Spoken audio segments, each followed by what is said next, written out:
Good morning दोस्तों। आज फिर उसी सेट का, जिस सेट में मैंने 4 क्वेश्चन कल दिया था, उसी सेट का फिर 3 क्वेश्चन दे रहे हैं। कारण है कि एक बार में तो तुम लोग टोटल 25 क्वेश्चन पढ़ोगे नहीं, क्योंकि तुम लोगों का भी मन उब जाएगा। इसलिए थोड़ा थोड़ा देते हैं, जिससे तुम भी खुश रहो, तुम्हारा मन भी लगे। ठीक है, तो देखिए ये सब क्वेश्चन जो होते हैं बहुत टाइमिंग लगता है, और इसका एक अजूबा तरीका हम बता रहे हैं जो आपको बेस्ट लगेगा। और देखिए कैसे बनते हैं। सवाल बहुत अच्छा है, ये परीक्षा में बार बार आने वाले क्वेश्चन। ये सब क्वेश्चन ऐसा नहीं है कि आपको नहीं पूछेगा, डाटा क्वेश्चन करके क्वेश्चन इस टाइप के आएगा। तो रीता अपने वेतन का 1/5 भाग भोजन पर खर्च करती है और 1/2 भाग शिक्षा पर खर्च करती है, तथा 1/10 भाग कपड़ा पर खर्च करती है। यदि उसके अभी 800 रुपये बचते हैं, तो खर्च करने के बाद उसके पास कितने बच रहे हैं? 800 रुपये बच रहे हैं। तो भोजन और शिक्षा पर खर्च का अनुपात क्या हो? किस पर अनुपात बोल रहा है? भोजन पे और शिक्षा पे। इसको दिमाग में रखिए। सबसे पहले जितना ही खर्च कर रहा है उस सबको ऐड कर लो। ये कितना ही टोटल खर्च किया, टोटल ही खर्च कितना किया, पहले कुल खर्च निकाल लो। सीधा सा बात है, सिंपल। 1/5 + 1/2 + 1/10। तो ये टोटल इसका खर्च पता लग जाएगा, खर्च कितना किया। तो ये 10 हो जाएगा। 5 × 10, 5 × 10, 10 × 10, 5 × 2 7, 1 8। ठीक है, 5 × 10 2, 2 × 5 10, 5। आप 10 × 10, 5 × 3 8, यानी 8x/10, यानी x इसकी टोटल है। इतना ही खर्च किया। मान लो 8 10 में 8 खर्च कर दिया, बचता कितना है? 2। टोटल इसका इनकम 10 था। मान लो सपोज कि 10 रुपया इसका इनकम था, खर्च कितना कर दिया? 8 रुपया। बचा इसको कितना? 2 रुपया। 2 रुपये बचा है। 2 यूनिट किसके बराबर है? 800 के बराबर है। तो 1 यूनिट कितने के बराबर हो जाएगा? 400 के आ जाएगा। क्लियर बात? अब इसमें बोल रहा है क्या कि 1/5 भाग भोजन पे, तो 400 का टोटल इसकी अमाउंट कितनी हो जाएगी? 1 यूनिट बराबर इतना। तो टोटल इसका अमाउंट कितना होगा? 10 यूनिट पर निकालेंगे, टोटल पर निकालेंगे। ये कुल था, टोटल है, तो टोटल पर निकालेंगे तो 10 यूनिट कितना हो जाएगा? 400 × 10, यानी 4000। सीधा सीधे अमाउंट आ गया। अब आप क्या करेंगे?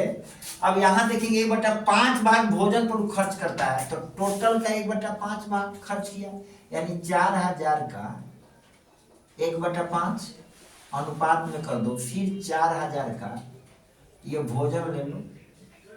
ठीक है, और ये क्या ले लो? ये ले लो, तुम अपना शिक्षा ले लो, ये शिक्षा ले लो, और इसका 1/2 खर्च करता है। तो निकाल लो, 8 × 5 40, कितना हो जाएगा? 800। और इसको काट दो तो 20 × 2 = 40, 2000। यानी 800 रेशियो 2000 क्या रहा है? 2 0 से 2 0 काट दो, 4 × 2 = 8, 5 × 2 = 10, 4 × 5 = 20, 4 × 2 = 8 और 4 × 5 = 20। यही आपका रेशियो होगा। आइए आपका अगर आपको समझ में आ रहा हो तो बहुत जल्दी निकाल दीजिएगा, नहीं समझ में आएगा तो आपको ज़्यादा टाइम लगेगा। कुल खर्च हमने निकाल दिया। कुल खर्च निकालने के बाद में हमने क्या कर दिया कि 8 रुपया खर्च करता है कितने में? 10 रुपया। तो बचता है इसमें कितने हैं? 2 रुपया। इसमें क्या कर रहा है? बचत कितना? 800। तो 2 यूनिट कितने के बराबर था? 8 के। तो 1 यूनिट कितने के बराबर हो गया? 4 के। तो टोटल हमको निकालना है अमाउंट, तो 10 के इतना निकाल लिया। और निकालने के बाद में भोजन पे जो खर्च है इसमें खर्च, सीधा सीधा। कितने सिंपल है, बहुत बेटर। कोई XY नहीं मानना है। इतना आपको एकदम परीक्षा में इस टाइप के क्वेश्चन एक रहते हैं हर परीक्षा में। आगे देखो, साधारण ब्याज पर कोई धन 4 वर्षों में दुगुना हो जाता है, तो कितने वर्षों में ये 4 गुना हो जाएगा? ये सवाल आपको हमेशा मिलेगा। और देखिए बनाने का तरीका, 4 वर्षों में 1 रुपया कितना हो जाता है? 2 रुपया हो जाता है। 1 रुपया मूलधन कितना हो जाता है? निज धन 2 रुपया हो जाता है। तो 1 रुपया इसमें कितना रहा, 1 रुपया आपका ब्याज आ रहा है। 1 रुपया क्या आ रहा है, ये आपका ब्याज आ रहा है। सपोज कर लो, सपोज क्या, 1 रुपया सपोज किया कि इसका पी है, तो ए कितना हो जाएगा 2 रुपया, तब इंटरेस्ट एसआई कितना हो जाएगा आपका 1 रुपया। अगर 1 रुपया ब्याज होता है 4 वर्षों में, तो कितने वर्षों में 4 गुना हो जाएगा। तो 4 गुना करने के लिए आप क्या कीजिएगा, 1 रुपया का 4 गुना होगा, 4 गुना, तो ब्याज कितना होगा 3। तो 1 वर्ष में 1 रुपया ब्याज होता है 4 वर्ष में, तो 4 रुपया ब्याज होगा कितने वर्ष में। तो ये देखिए 4 रुपया ब्याज, ब्याज यानी 3 रुपया होगा, ब्याज 3 रुपया होगा, तो 3 रुपया होगा कितना 4 गुने 3, यानी यहाँ पर आप निकाल लो, समय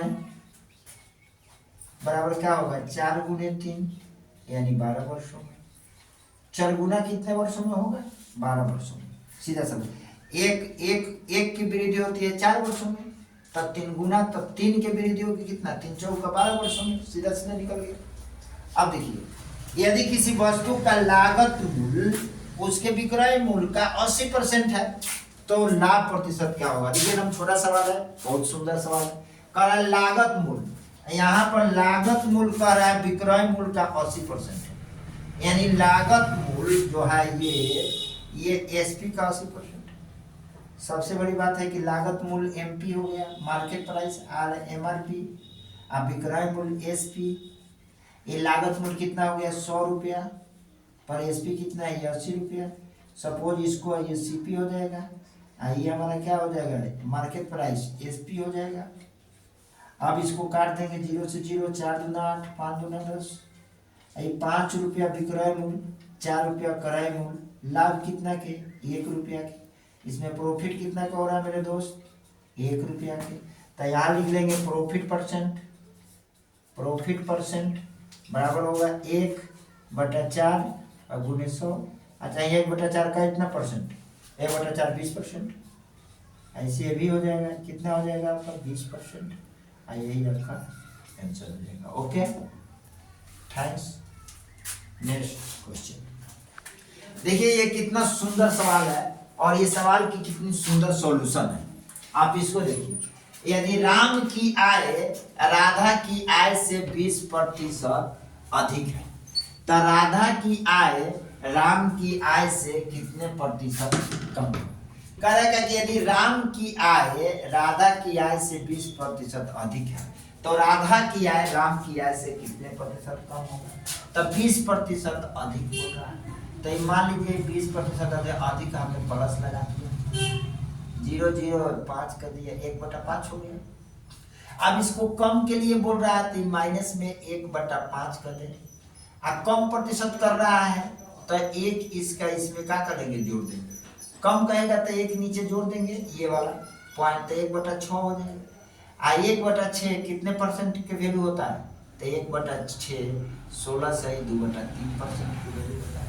यानी 1/6 काय परसेंट की वैल्यू होता है परसेंटेज में, तो 16 से 1/2% की वैल्यू होता है। सबसे पहले देखिए, अगर ये कहता है कि राम की आय राधा की आय से 20% कम है, तो आपको हम कम करके बनाते।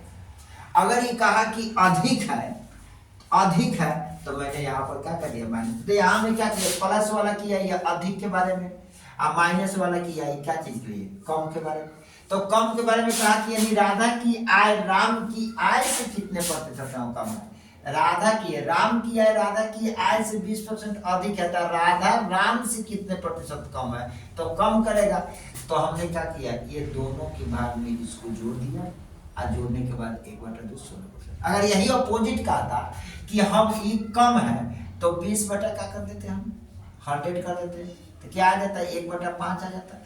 20% कम है, तो ये कितना अधिक है। अगर ये कम के कहता तो कितना अधिक है, तो 1/5 में 1 घटा देते, 1 माइनस कर देते, तो कितना आ जाता है 1/4 है। 1/4 परसेंटेज वैल्यू में कितना होता है 25%, तो 25% इसका आंसर। अगर ये अपोजिट होता तब, यदि कम होता तब, ये देखिए कम के लिए मैंने बताया, ये कम के लिए बताइए, अगर कम होता तब, ये क्या है अधिक है तब। Best, that's all. नेक्स्ट